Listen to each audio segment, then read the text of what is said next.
ambos, también para usted. Las imágenes que hemos visto hoy parecen propias de una serie televisiva distópica, pero no es ficción. Se trata de una realidad trágica para la historia de Estados Unidos. Hoy era un día marcado por un evento que normalmente pasa inadvertido. Cuando el Congreso cuenta y certifica los votos electorales, un acto formal que confirmaría al demócrata Joe Biden como presidente de Estados Unidos. Todo esto está pasando el día en que otra persona que le ganó a Trump sería oficialmente certificado como presidente. Si este hecho no se concreta, Joe Biden no será certificado. Hay que ver qué pasa en las próximas horas y cómo reaccionan los congresistas.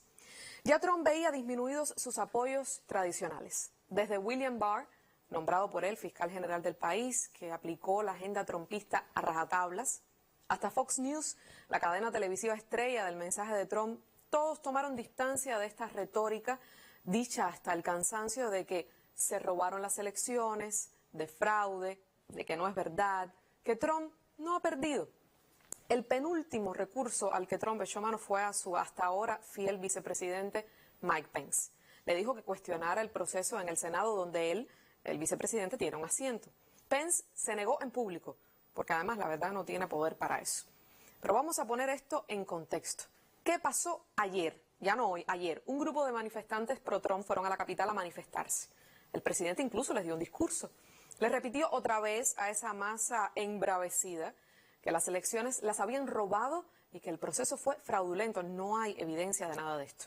Y ahí acudió a su último recurso, sus bases. Las personas que lo siguen ciegamente, que ven en él a un ídolo. Esos son los que, envalentonados por la retórica divisionista del presidente, han asediado e invadido el Congreso de Estados Unidos. Hubo quien dijo al principio de la administración Trump que esas imágenes que estamos viendo sería el final. Un enfrentamiento, guerra, violencia. Y otros le dijeron que no, que exageraban, que no sería para tanto. Y es que, ¿qué puede esperarse de un presidente que dijo, cuando estaba en campaña, que él podía matar de un tiro a cualquiera en Manhattan y que ganaría igual? Todavía hoy, cuando estaban encerrados en sus oficinas los congresistas, cuando los policías aguardaban detrás de una puerta apuntando con armas de fuego, hubo congresistas republicanos pidiendo auditorías de las elecciones, repitiendo la retórica que llevó a esta violencia. Y es que estos que se manifiestan no se ven solos, no están actuando por entusiasmo individual. Se ven apoyados y protegidos por Trump, Ted Cruz y muchos otros que todavía al calor de esta tragedia pedían repetir conteos y negarle a Biden su lugar después de haber ganado, oiga usted bien, por más de 7 millones de votos. Y les llamo la atención sobre algo. Invadieron el Congreso de Estados Unidos. Entraron, por ejemplo, a la oficina de Nancy Pelosi, la líder demócrata de la Cámara Baja, ahora reelecta como líder. Se enfrentaron a los policías. Hubo muchos armados que incluso fueron arrestados. Pero me pregunto si los invasores hubiesen tenido piel negra, si la reacción de las fuerzas del orden hubiese sido tan laxa o demorada. Al mismo tiempo, y vamos a poner esto en contexto, hoy se decidía algo muy importante en ese país. Si los demócratas dominan el Senado o no. Ya es un hecho que los dos candidatos al Senado, los demócratas, ganaron con ventaja en el estado de Georgia en segunda vuelta, un estado de oscura historia segregacionista. ¿Por qué tiene que ver con esto? Bueno, primero porque desde el punto de vista formal implica que el Senado tendría mayoría, en el Senado tendrían mayoría los demócratas. Permitiría a Biden avanzar su agenda, mucho más fácil, aunque no sin obstáculos. Podría nombrar jueces a la Corte Suprema, podría despedir a Mitch McConnell, una de las más siniestras figuras del conservadurismo estadounidense, aliado de Trump y líder plenipotenciario del Senado mientras los republicanos tuvieron mayoría. Ahora, desde la minoría no podrá continuar haciendo de las suyas como hasta ahora.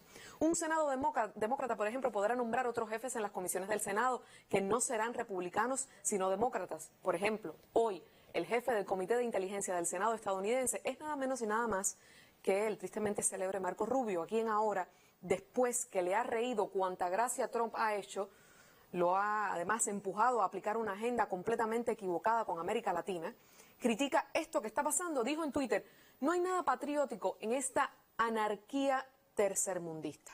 Interesante, porque Rubio pide, promueve, sugiere, desde la comodidad de su hogar en Washington, esa anarquía y desconocimiento a la democracia para este lado del mundo, y así lo ve, como una anarquía tercermundista. Esas son sus palabras.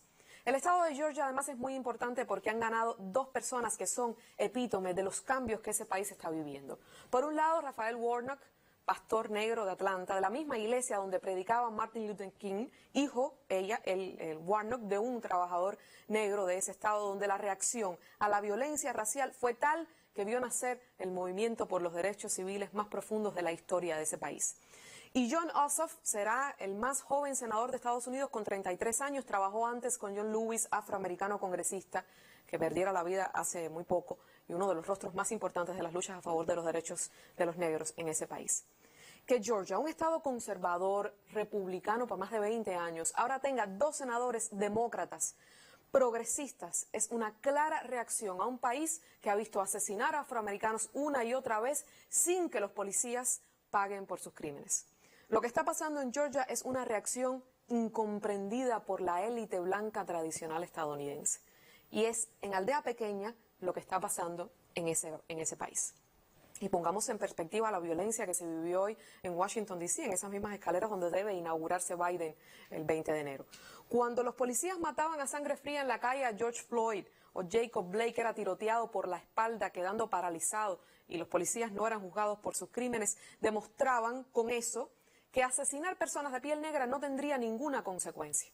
Toda vez que Trump mostró su desprecio por mujeres, mexicanos, adversarios políticos, normalizaba una violencia que no podía tener otra salida que esta que hemos visto hoy. Todo el que llamó a esa violencia en las marchas del movimiento Black Lives Matter, defendiendo ya no los derechos políticos o económicos de los afroamericanos, sino el derecho a la vida, todo el que no condenó sin medias tintas esa violencia tiene responsabilidad en lo que ha pasado hoy. Joe Biden dijo en un video difundido que esto que ha pasado no es una manifestación, es invasión, violencia. Y es que en Estados Unidos hay una contradicción que parece insalvable. La libertad se ha convertido en una excelente excusa que ofrece la dictadura de unos sobre otros. Si se manifiestan para defender los derechos de los afroamericanos, pero la policía les va arriba con balas de gomas, con violencia, es que son delincuentes y hay que hacerlo. Pero si anoche se manifestaban a favor de Trump, es libertad. Si un joven blanco, como pasó hoy, interrumpió una marcha a tiros, es su libertad. Y ahora parece que responde a la libertad también irrumpir en el Congreso. Pero es que la contradicción es insalvable porque también en ese país es libertad, dicen, no usar nasobucos en la calle y es libertad no quererse vacunar, aunque ambas decisiones impliquen la muerte y el contagio de miles de personas. Es el desdén por el otro con la sagrada excusa de la libertad. Hay quien habla de juzgar a Trump por responsable de esto. Hay quien etiqueta esto como un golpe de Estado o insurrección. Algún meme ya respondió eso que anda por ahí en las redes, que hacía falta que Estados Unidos interviniese para que salvara a Estados Unidos de un golpe de Estado en Estados Unidos.